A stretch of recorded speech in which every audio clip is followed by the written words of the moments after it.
bacana, assim, eu acho que vale a pena muito mesmo a leitura, principalmente nos tempos que a gente tá vivendo.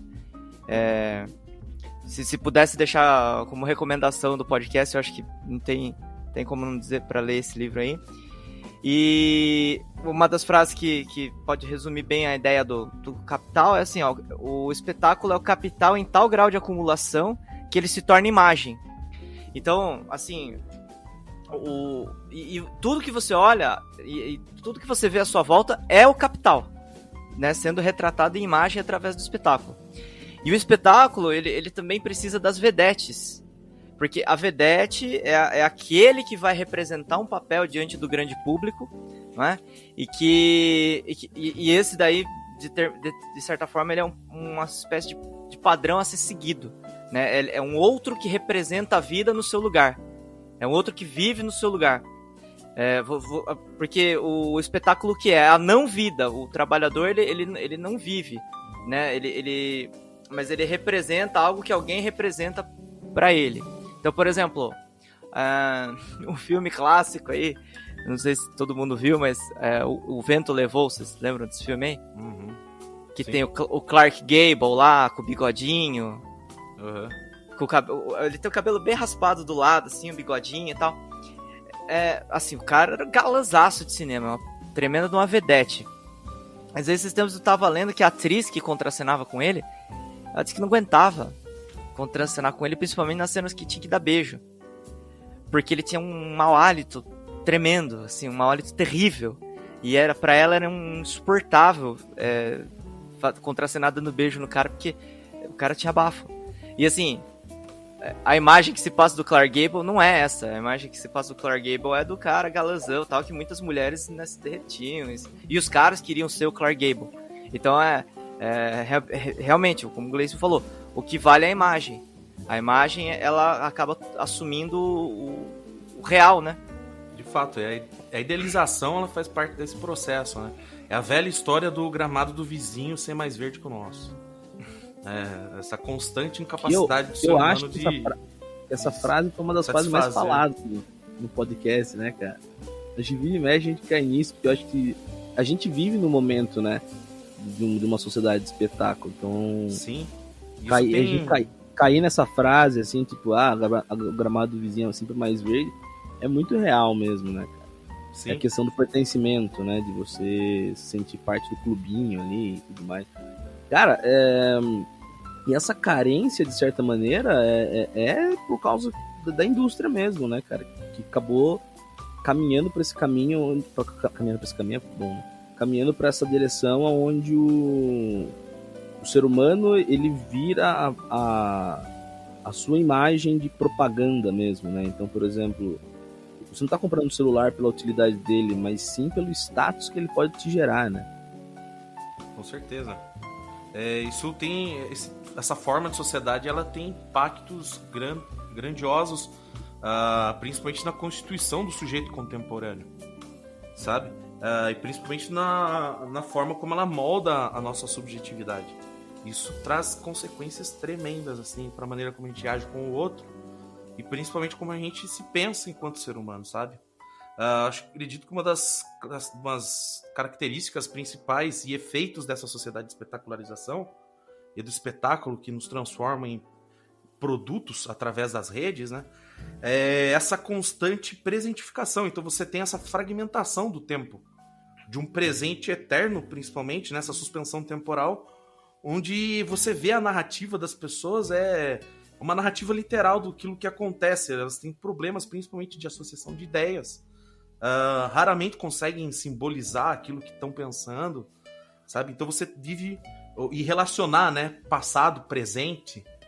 Então você vê isso principalmente no campo da linguagem e da subjetividade do ser humano, sabe? Outras características, assim, consequências que a gente acaba vendo dessa sociedade de espetáculo e dos espelhos de Narciso, né, dos espelhos negros do Black Mirror, aí esse olhar para si mesmo em detrimento do outro. Então você tem essa falência da autoridade, e agora a subjetividade, ela tá muito mais, o ser humano, ele tá muito mais voltado naquele modus operandi que o capitalismo essa indústria cultural instrumentaliza, né? Do eu quero, eu tenho e eu sou. Então é isso que pauta o sujeito contemporâneo, né? Eu quero, eu desejo. Da onde vem esse desejo? Essa indústria que vai incutir, que vai me convencer desse desejo. De que eu preciso ter isso. Ocupar esse lugar de vazio. Então, se eu quero, eu tenho. E principalmente se eu tenho, eu sou. Agora, existem aqueles problemas, né?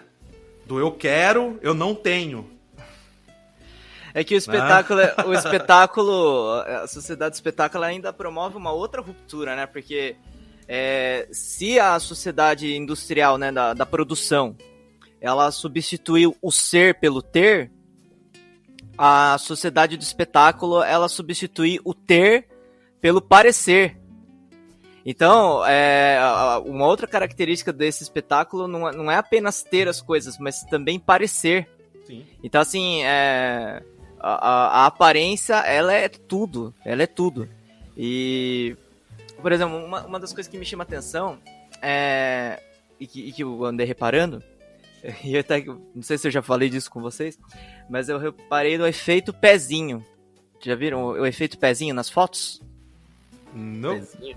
Não, a galera, sei lá, vai postar uma foto. Fale mais sobre isso. A galera vai postar uma foto nas redes sociais, por exemplo, né? Instagram. O Instagram seria o grande exemplo de espetáculo acho que é a principal mídia hoje em dia, né, mano? Sim. E, por exemplo, você vê lá, sei lá, eu vou falar, lógico que homem também faz isso, né? E faz muito. Mas, enfim, as meninas vão postar foto lá. Machista. Elas dão uma levantada no pezinho. Eu comecei a reparar isso. E eu comecei a observar que isso é padrão em foto. Sei lá, teve um dia que eu vi umas 10 fotos diferentes, todas com o pezinho levantado. Por um tempo foi o biquinho também. Oi? Por um tempo foi o biquinho também. Então, mas daí o lance, qual que é o lance do pezinho? O lance do pezinho é que você enrijece a musculatura da perna lá, e aí, por algum motivo, sei lá, parece que a perna fica mais bonita. Que seria o mesmo efeito do salto, né? O salto, quando foi inventado, quando ele foi criado, ele tinha essa intenção, essa função também de sei lá, dar uma certa tonificação lá, não sei, na musculatura da perna. Deixar mais, esteticamente, mais bonito. De acordo com o padrão imposto também, vale a pena ressaltar aqui.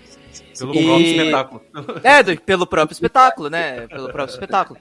Então, assim, é o lance do parecer. Até eu achei muito legal que as meninas começaram a fazer um negócio muito interessante também, que é postar uma foto sem a pose e com a pose. Vocês já viram isso nas redes sociais? Isso aí já.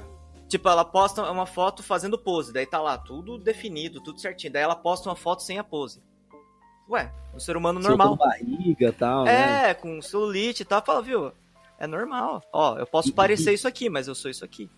E isso é foda, cara, porque a gente, assim, é uma exceção que consegue estar pensando um pouco fora. Acho que também por causa da posição que a gente tá, sempre tá meio que se informando, né? Mas a gente também está imerso nessa cultura, sim, né, cara? Sim, a gente acaba reproduzindo muito disso. É exatamente onde eu queria entrar, porque é uma coisa que vem enraizado, né? Sim, é de inconsciente. A gente nasce desde pequenininho sendo esse modelo, né, cara? O bebê tem que estar usando a mesma roupa. Cara, eu lembro que era uma parada que era muito dos anos, acho que de criança dos anos 90, cara, que era uma sandalinha branca. Sim. Todo mundo tinha, velho.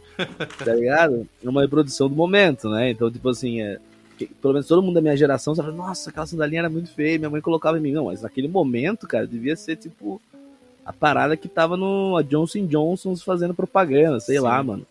Então, assim, você nasce dentro disso já, cara, de tendo essa padronização, né? O que o colega da escola tá usando, né? Você quer usar também, porque é aquela necessidade de se pertencer a algum lugar e ser alguém, né?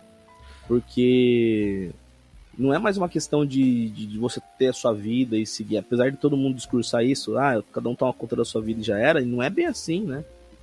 Você quer ter uma vida modelo, você quer ser um exemplo de vida para alguém, você tem essa necessidade de ser reconhecido, né? E é isso que está causando os grandes problemas, não sei se podem dizer problemas, mas os grandes desafios e os grandes obstáculos da saúde mental hoje em dia, né, cara? Boa. Você não se encaixar na parada e, mano, E assim, mesmo, igual o Gleice falou, a gente que tem essa consciência também sente imersivo. Talvez a gente consiga sofrer menos, ou a gente ter noção que a gente tem um sofrimento, né? Tem gente que simplesmente sente a agonia, né, velho? Sente a angústia. Aquele vazio, né? Sim. Bom você ter falado nisso, Lucas, porque esse tipo de sociedade, ela instrumentaliza uma das características mais ali primitivas ali do ser humano, principalmente que se desenvolve a partir dos 6 meses de idade, que é a nossa característica do narcisismo, sabe? Ele surge estruturalmente na personalidade do ser humano a partir dos 6 meses de idade, e esse próprio nome, narcisismo, foi usado por Freud para tentar definir a origem do próprio eu, né? A partir de quando que nós damos origem ao nosso próprio eu, né? Então, o narcisismo, ele vem desse processo de estabelecimento do nosso eu, uma primeira forma de amor próprio, né? Mas ele nada passa do que uma fantasia ilusória que o bebê cria a partir dos 6 meses de idade, que ele acredita que ele controla e de que tudo se dá como um passe de mágica para sua própria realização do seu princípio de prazer, né?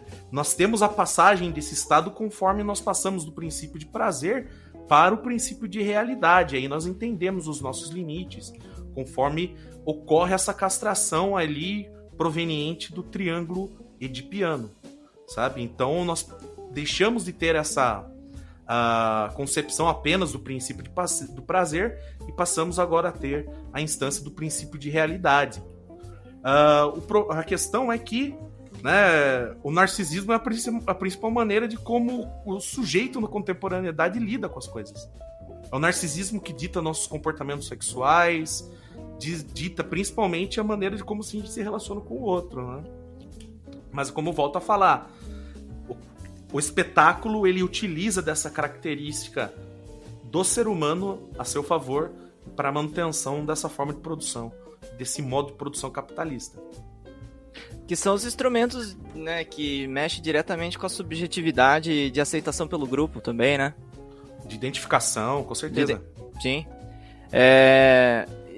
E assim, a gente tende a achar que na década de 80, sei lá, de 70, de 80, de 90, nos anos 2000, enfim, a questão era menos espetacularizada, mas na verdade não, podia até ser um espetáculo menos, como que fala? Tecnológico. Menos incrementado, vamos dizer assim, menos... Agora ele é extremamente incrementado, competente e transformou, né? Eu tinha falado das vedetes, transformou todo mundo numa vedete. Todo mundo. É full time, né, cara? É full time. É full time. Você é uma vedete do capital o tempo todo. Eu tava. Eu fui treinar hoje. Tava lá. Agora sim, né? O nosso marombinha. É o marombinha. Ele não vai malhar. Ele não vai malhar. Ele treina a musculação. Que lindo. E tinha um cara que, tipo, eu virei pro lado assim, aí do nada eu me deparei com um pau de selfie, cara. Sei lá, era uns... Nossa, que bom, tchê. Puta susto, cara. Era um pau de selfie. Mano... Andão do lado do daí eu quase derrubei, assim, eu fiquei preocupado. Eu falei, puta, se eu derrubar eu vou apanhar, porque o cara era grande ainda por cima. Aí o cara lá tava com o celular, assim, gravando ele mesmo fazendo exercício. Aí eu falei, não, interessante, né? Daí eu falei, puta, justamente hoje que a gente vai gravar o episódio sobre isso, eu vi pra mim não tem representação melhor desse momento que a gente tá vivendo do que isso. Da hora, cara, grava lá, sei lá, se conseguir ganhar dinheiro com isso, melhor ainda. Mas isso é uma clara representação, porque a gente de história não tá aqui pra julgar ninguém. Não é um tribunal da história, né? Mas é simplesmente uma constatação do momento histórico que a gente tá vivendo. Apesar de a gente cagar um pouco de regra, né? Apesar da gente ser chato pra cacete também, né? Não, nossa, sim. Cara, e é engraçado, né? Você pergunta pra molecada que eles querem ser streaming de game, eles querem ser youtuber, né? As novas... Por quê? Porque aparece, você é reconhecido, você tem a fama, né? Eu tava vendo como essa parada que a gente acaba não tendo tempo pra nada, cara. Porque você quer ter tudo ao mesmo tempo. Ouvi o Karnal falando que isso afeta até a questão da literatura, cara. Do consumo de literatura, né? Ele gosta muito de usar o Hamlet, né? Que ele acho que um dos principais trabalhos dele